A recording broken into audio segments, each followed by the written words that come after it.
Hello everyone, we are going to start our reading class and the story name is The Tortoise and the Hare Story. So now we are going to start. So Taniska, are you ready? Yes, I am. Okay, so now let's start.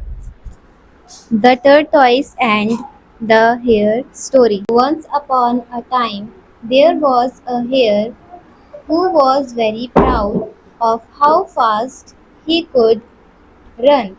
He often bragged about his speed and made fun of slower animals. Pon means upper, proud means गर्व, could means सकना, bragged means डींके हाँकना, speed means रफ्तार, animals means जानवर. One day while boasting about his abilities, he encountered a slow moving tortoise.